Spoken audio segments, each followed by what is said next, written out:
साथियों, आज पहली बार आप लोगों के बीच में इस वजीरगंज की धरती पर आप लोगों के बीच में आकर आदरणीय बहन कुमारी मायावती जी का संदेश रखने का मौका मिल रहा है। और इस पहली सभा में, इस पहली बार यहाँ सभा में आने का शामिल होकर जिस संख्या में यहाँ पर हमारे बड़े बुजुर्ग, हमारी माताएं बहनें, मेरे सभी युवा साथी भाई, आप सब जो इतनी बड़ी संख्या में आदरणीय बहन कुमारी मायावती जी का संदेश सुनने आए, तो उसके लिए मैं आप सभी का तहे दिल से आभार प्रकट करता हूं। साथियों, वैसे तो आप लोगों को विदित है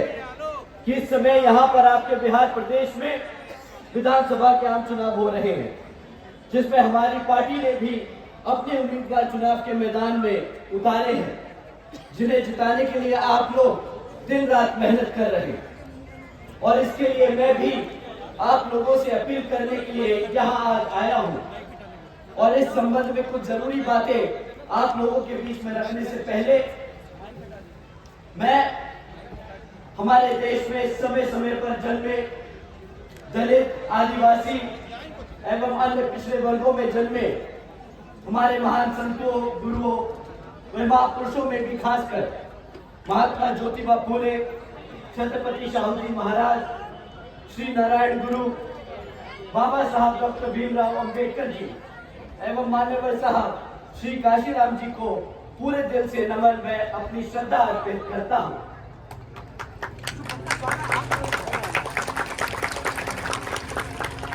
जिन्होंने अपनी पूरी जिंदगी इन वर्गों के लोगों को अपने पैरों पर खड़ा करने के लिए समर्पित की है, जिनके बताए हुए रास्ते पर चलकर अब आदरणीय बहन जी के नाम से लोकप्रिय आदरणीय बहन कुमारी मायावती जी का भी मैं पूरा आदर सम्मान करता हूं। जिन्होंने अनेकों कष्ट झेलकर अपनी पूरी जिंदगी इनके अधूरे रहे कारवां को मंजिल तक पहुंचाने के लिए समर्पित की है, जिनके मार्गदर्शन एवं दिशा निर्देशन में मैं अपने यहाँ बिहार प्रदेश में हो रहे विधानसभा आम चुनाव के संबंध में ये कहना चाहूंगा कि हमारी पार्टी यहाँ विधानसभा आम चुनाव अकेले अपने बलबूते पर लड़ रही है, जिसमें आप लोगों को अपनी पार्टी को बेहतर रिजल्ट लाकर जरूर जिताना है। वरना यहाँ आप सब जानते हैं कि कांग्रेस, बीजेपी व इनकी अन्य सभी सहयोगी पार्टियां खासकर अपनी जातिवादी सोच व मानसिकता के चलते अब यहाँ सत्ता में आने पर वर्तमान हालातों में अपने देश के संविधान को ही काफी हद तक बदलने की पूरी कोशिश कर रही हैं, जिसमें फिर यहाँ हमारे दलित, आदिवासी, पिछड़े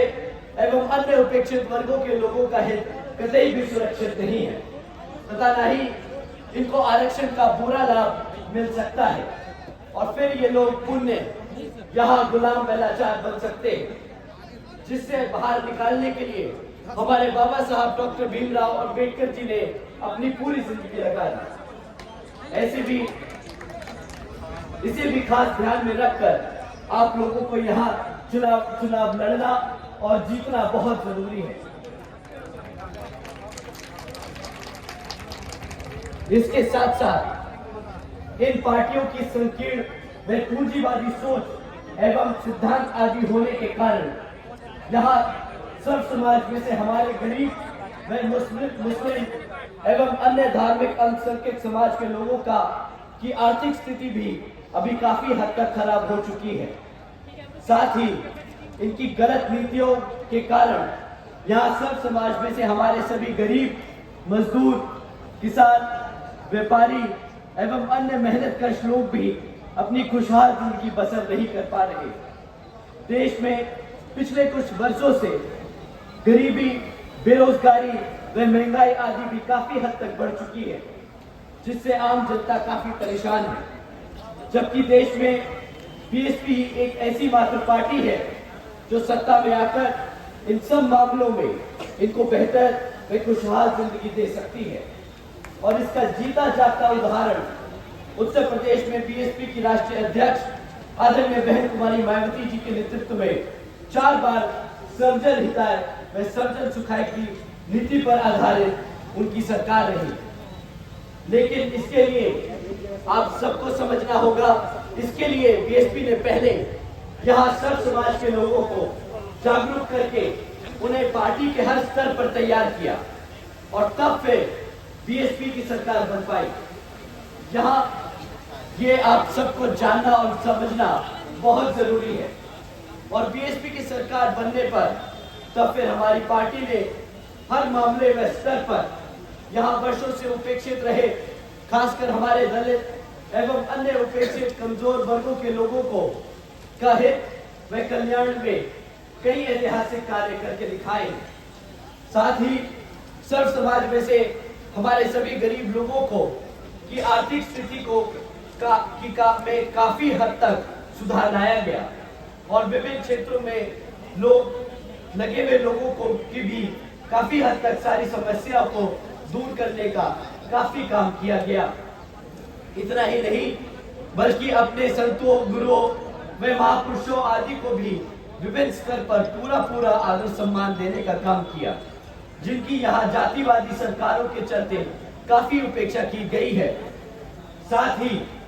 यूपी में हमारी पार्टी की रही सरकार ने बेहतरीन कानून व्यवस्था दी, जो यहाँ जैसा कि आप लोग जानते हैं कि 4 बार की सरकार में एक बार भी कभी भी हिंदू मुसलमान दंगे नहीं होने दिए, जिसको लोग आज भी यहाँ पर याद करते हैं। इसीलिए इन सब बातों को ध्यान में रखकर अब आप लोगों को भी अपने हित व कल्याण में यहाँ बिहार प्रदेश में हो रहे विधानसभा आम चुनाव में अपनी पार्टी बीएसपी को ही हर स्तर पर कामयाब बनाना बहुत जरूरी है,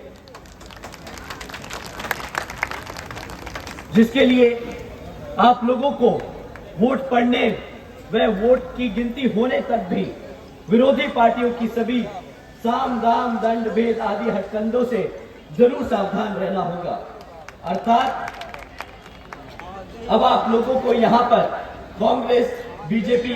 व इनकी सभी सहयोगी पार्टियों को सत्ता से आने में जरूर रोकना होगा, जिनकी सरकारों को आप लोग यहाँ पर कई वर्षों से आजमा चुके हैं और अब आप लोगों को उनको और आजमाने की जरूरत नहीं। ऐसे में अब आप लोगों को यहाँ अपनी पार्टी बीएसपी को ही कामयाब बनाना बहुत जरूरी हो चुका है। जिंदाबाद जिंदाबाद जिंदाबाद जिंदाबाद। और इसके लिए अब आप लोगों को यहाँ वोटिंग वाले दिन ईवीएम में अपनी पार्टी के हाथी चुनाव चिन्ह के सामने वाले बटन को दबाकर अपने उम्मीदवार उर्फ चिंटू भैया जी को जरूर जिताकर पटना विधानसभा भेजने का काम करना होगा। साथियों,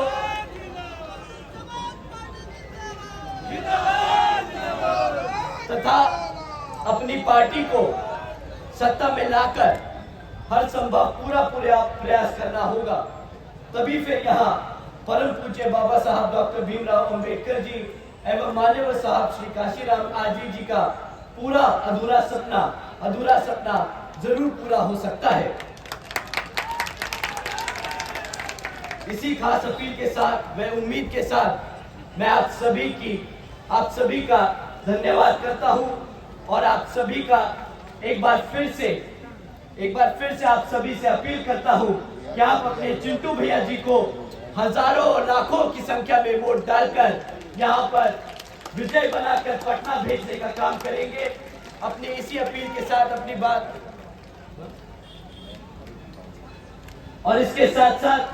यहाँ पर गया कि सारी विधानसभा में आप सभी के जितने भी रिश्तेदार हैं वहां पर आप फोन कर उनसे बात कर हाथी के सामने वाले चिन्ह को बटन दबाकर अपने सभी प्रत्याशी को जिताकर विधानसभा भेजने का काम करें। इसी अपील के साथ मैं अपनी बात यही समाप्त करता हूं। जय भीम, जय भारत।